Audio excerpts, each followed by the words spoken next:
We're back. Yeah. We're going to seek some more heat. Great. Episode number 8, Ocho. Oh, the Ocho. Well, I don't know why the Spanish language is considered somewhat, I think it's a spicy language. Like people like to say caliente and fuego. People like to say caliente and fuego. Are we out? Is that it? Caliente and fuego. There's got to be one more. I mean, I grew up in Texas, so I definitely associate like spicy food with Mexican food because that's like what you get there. Tex-Mex, Mexican food. This is the exact intended opening, was to get into transition from Spanish to you grew up in Texas. So I'm Kenneth Arthur, and this is Seeking Heatseekers, where I bring in someone to try the Carolina Reaper Madness chip, the hottest chip in the world, spiced up with the Carolina Reaper, which was, I believe, genetically modified to be the hottest pepper in the world.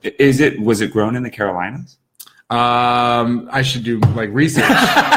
8 episodes in, you don't know anything about these chips. I probably should start to like do some research on the history of spices. Yeah. Or at least, what the Carolina Reaper is. Yeah. I know it's the hottest chip, 1.9 million Scoville units, which is like 1 million times hotter than a jalapeno or something like that. Right.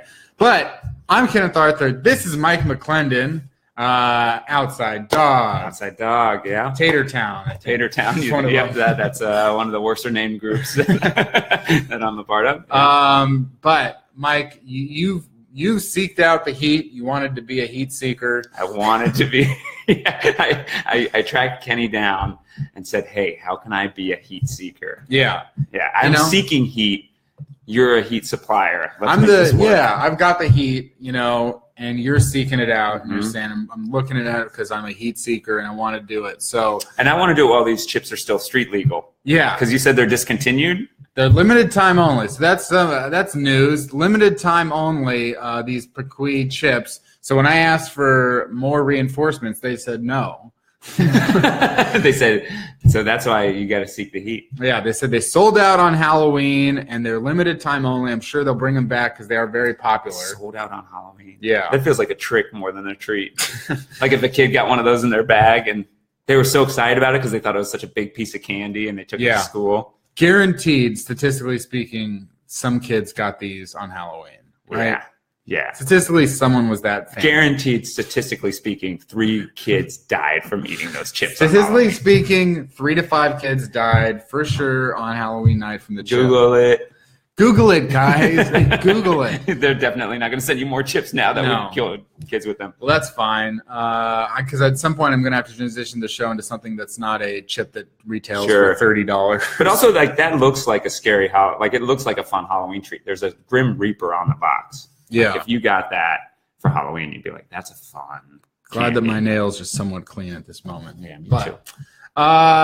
Mike, we started out, you mentioned it earlier, so I always like to know a person's background from where they are and from where they're from, and also like what the spice world is like. What the Not spice to steal world it is from like. the film Spice World. Yeah, I wouldn't want to do that. But what the spice world was like in that place. Now, you teased Texas, so where did you grow up? Well, I'm a military brat, so I bounced kind of everywhere, but I spent the most time in Texas. Okay. I've lived in El Paso, Dallas, San Antonio, Austin, and Houston, amongst other places there.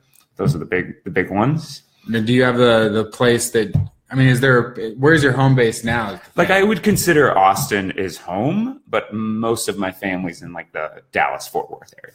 Okay. Yeah. I have a younger brother in Austin, and I went to school in Austin. And Austin's like one of the best cities in the U.S. So they got a lot of art. They got a big art community. A lot of art, a lot of music, a lot of youth. They're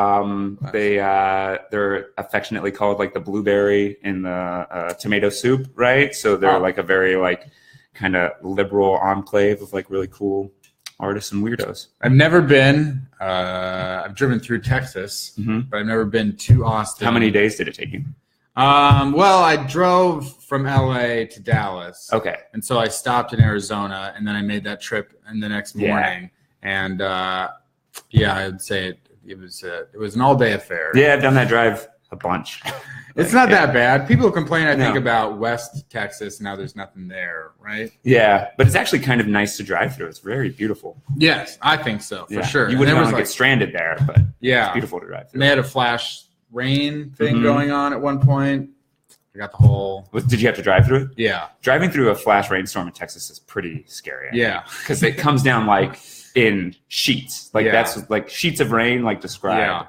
Those big rainstorms there. So what's the hottest thing you've eaten, whether it be in Texas or somewhere else, that you can recall? Oh, man. I don't know what the hottest thing is that I've eaten, but I do, and this will probably come back to bite me because this will be very spicy, but I make about a gallon of fresh salsa every week.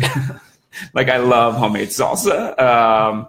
And X's mom, like, turned me on to, like, how to make homemade salsa. Okay. When I was in college. And so... yeah, almost without fail for the past 7 years, I make at least once a week in a blender. So we call this salsa. The Mike McLendon salsa recipe extravaganza. How many tomatoes goes into a gallon of salsa? I don't. Well, that's kind of the cheat. I don't buy tomatoes. I buy actually canned tomatoes because that's like the easy hack. But then in the old recipe, it would be like I put in 2 jalapeno peppers, a habanero pepper, cilantro, onion, garlic, and make a big like gallon of salsa, and then I work through that gallon of salsa through the week because I have breakfast tacos almost every morning for breakfast. Because you say Austin, that makes me think of like Home State or breakfast tacos, Tex-Mex. Breakfast tacos are my favorite breakfast, like by far. What's the secret to a good breakfast taco? Salsa? Yeah, I think so. Salsa. And like for me, and the secret, like for any good meal for me, is I put barbecue sauce on it. Like just a little bit of barbecue sauce. Sometimes a lot of barbecue sauce. Is there a best, if you could recommend to people, hey, look, the best barbecue sauce that you can buy in a store?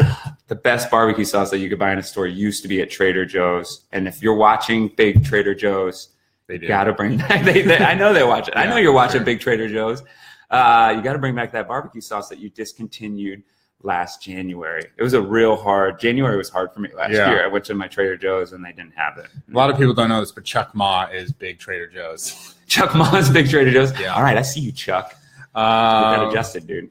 So here you go. I'm going to give you the chip. You know, they're all individually wrapped in their own caskets, like you saw that, and then they've got another wrapper inside of there. People typically, in a way, almost psych themselves out by reading the box because it has a lot of scare tactics. It is. It's like I'm sure people have shown this, like all the how to do it. It says on here. Yeah, we've gone through all that.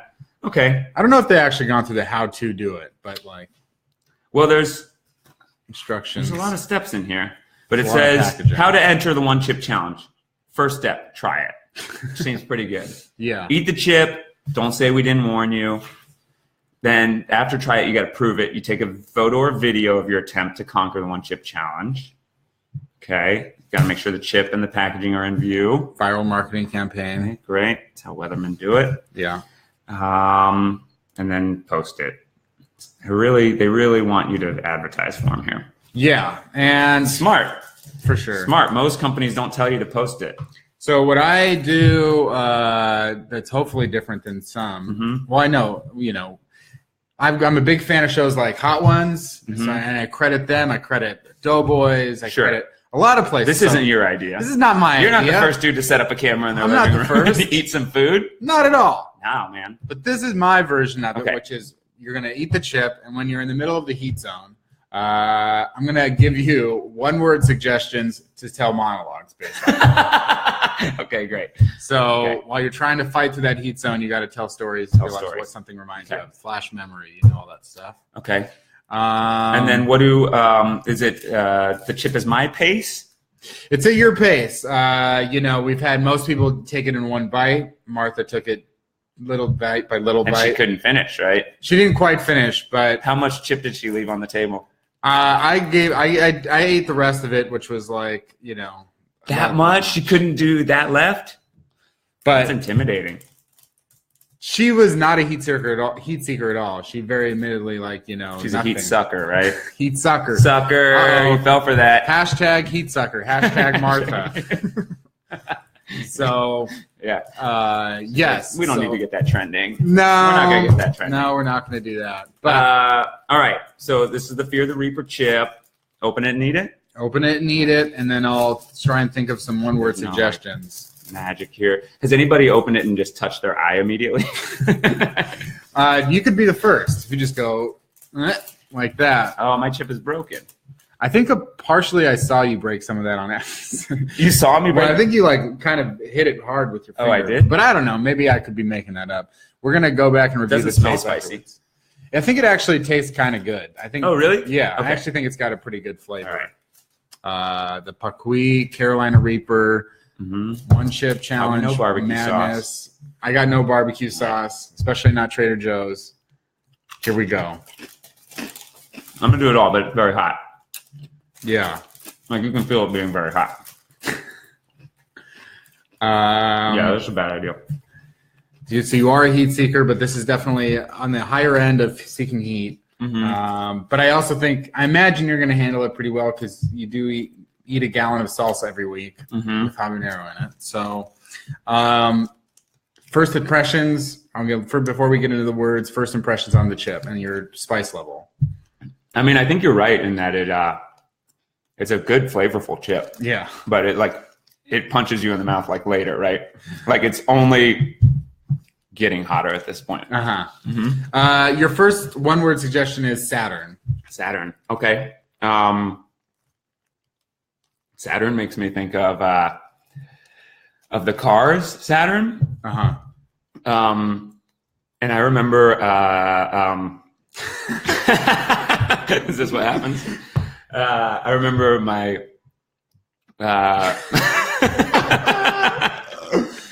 this is good. Yeah. It's like all in the back. My favorite part. Is this part? Yeah. When the saliva starts. Like my mouth is just actively making so much saliva right now. Okay, Saturn makes me think of a family.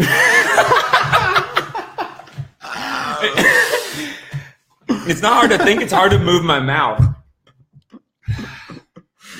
Okay, Saturn Cars.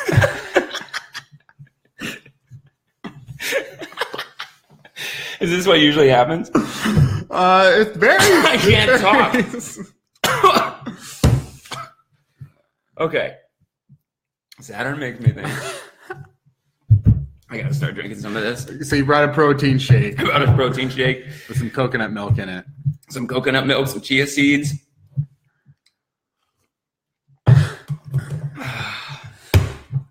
Saturn Cars.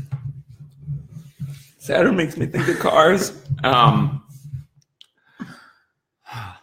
had a family friend. I can touch my eye too. Okay. Saturn makes me think of cars.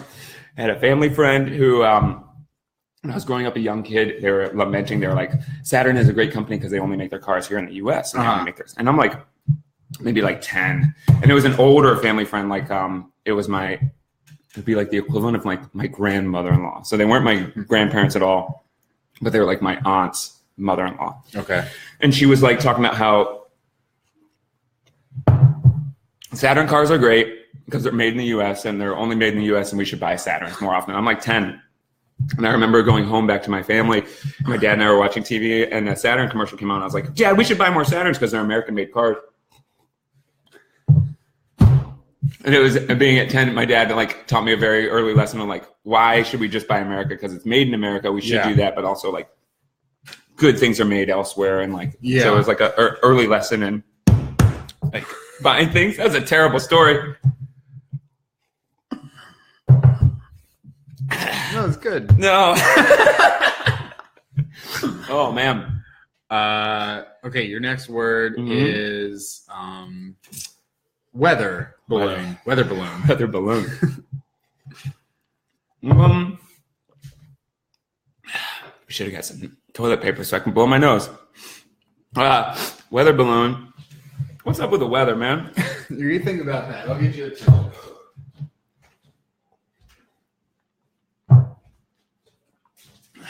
All right.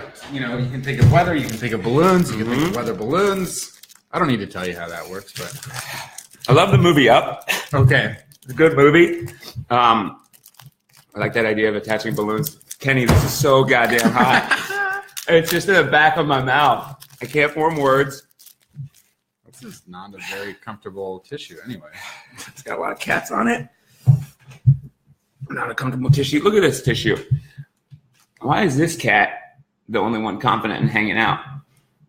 All the rest of these cats are just peeking over that table. Hey, what's going on over this there? Guy's like, I'm going to check it out. Put my face over. Oh, my gosh. Yeah. First ever nose blow. On first ever nose blow? Yeah. First ever. People's noses don't get... I don't know. Maybe I've seen some people drool on the show. I've seen it's maybe at first. But, drool? I gotta stop touching my eyes, but they just keep watering. Weather balloon was a bad suggestion, but we did find out that you like the movie Up. So I like the movie Up. Things are getting a little better. Is there a second wave that usually comes? I think there's only one wave, but maybe you'll experience something new. I think what happened is I didn't allow that flavor profile to sit in the front of my mouth long enough. I swallowed it, so it caught real well back here. I don't know how the mouth works. That's my guess. That's the tagline for this episode. I don't know how the mouth works. Okay, your next word, just get another word in there, is kangaroo. Kangaroo. I had the joy of going to Australia a few summers ago, but it was like everything you wanted. I got a phone call, like, do you want to come and teach an improv and comedy class in Australia for 2 weeks? And I was like, hell yeah, of course I want to do that. Said yes. And while I was like saying yes to it and figuring it out, I didn't really know what I was coming to teach, and I'd worked with this group several times in the past, and it taught both children and adults. So they were kind of like shady about who I was teaching, and I didn't really know till I landed in Australia. They picked me up at the airport, and then they're like, okay, we got to go to where you're teaching for the week. It's like a summer camp in the outskirts of Sydney. So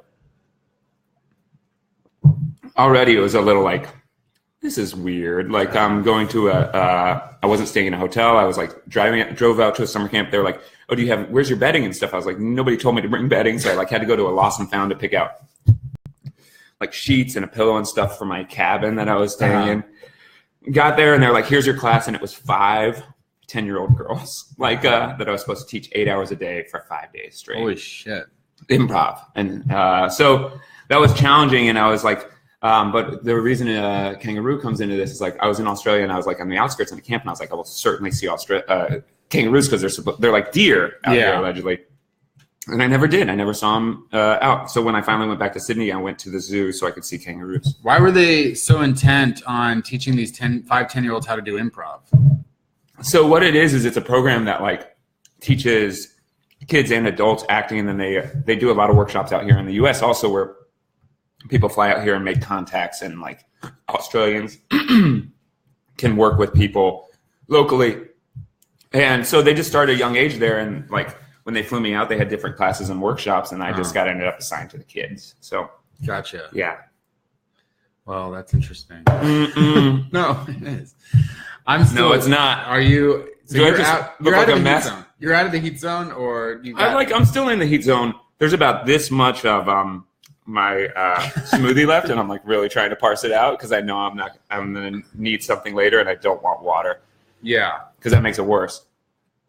I get another one of those cat tissues. Oh yeah, for sure. Great. I don't know if these cats are different. This one's. I'm like. I would say I'm moving away from the heat zone. Okay. We'll do one more question. It's still hot. While you're in the heat zone. Yeah. And there's a long-term, did you eat your breakfast tacos today? No. Definitely eat something. Beforehand? Well, yeah. Can't do it now, but, you got something now. Why can't I eat it now? No, you can eat now. But, I think definitely the idea is get something thick and greasy and fatty in your stomach. Are you a vegetarian, anything like that? No. Yeah. I'm going to get burgers at 1. Okay, great. That'll just help. It's still far away. Fill it up. Yeah, you might want to. And what I'm most worried about is actually tomorrow. Yeah. Well, it's going to be tonight as well. Oh, no. It happens that fast? Yeah. Well, we've had reports from like Jake Fallon and Karen Silbert. They were on the show early on, and they had reports of within a couple hours being in a lot of pain. paint. Oh my gosh, you don't advertise this ahead of time. Oh, but I think if you watch the episodes, you'll never be in the dark. But I know. You transition to a mint now. Let's see if we can get another monologue in here. Your word is Platoon. Platoon. Platoon was the only rated R movie I wasn't allowed to watch when I was a kid. Or not the only movie, but like when I remember being very early, and my dad even like taking me to see Coming to America in theaters when I was like maybe 5. Saw Mad Max Beyond the Thunderdome when I was young in theater. Like those movies, no problem. Like comedies, that kind of thing. But Platoon, I think because it had mature content, I wasn't allowed to watch it. And it's funny, like at the time it came out, what is that, maybe 88, 89? Platoon? Like, yeah. Yeah, I want to say 1987. If it was 87, like I was pretty young, so I wouldn't even know what it was I was watching. But I think that was probably like, maybe that was my parents finally being like aware of like, oh, he's getting to the age where like maybe he can understand this. Did you like rated R movies, scary movies, things like that? I don't think, because it was never like kept from me, I don't think I ever like gravitated towards movies because they were rated R the way that like my friends whose parents wouldn't let them watch it. Like that was like a cool thing to do. It was like, I guess I'm fortunate that my parents like never made anything off topic or off limits, like in a safe way, so that like my brothers and I could discover it, and then we could have like honest talks about it, as opposed to like, don't do this, and then we would do it just to oppose them. And being in a military family, did that have anything to do with like watching certain movies or? No, I mean, I say I'm a military brat because that's like easy short code for people, but like neither of my parents ever served. They just both worked for the Department of Defense at different times in their life. Like my mom was a teacher on a military base, and my dad like was an engineer for the military and like built stuff for them. Gotcha. So, we were always on the fringes of that community, and a lot of my friends had parents who served like throughout. But interesting. Yeah. Well, you made it through the heat zone. You get the bandana. I get to keep that? Yes. All right. My dog's going to love this. This is only something, these are even more limited than the chips. Oh, good. I'm definitely on the other side of it. I am terrified about like, because I eat that homemade salsa every week. Like I do.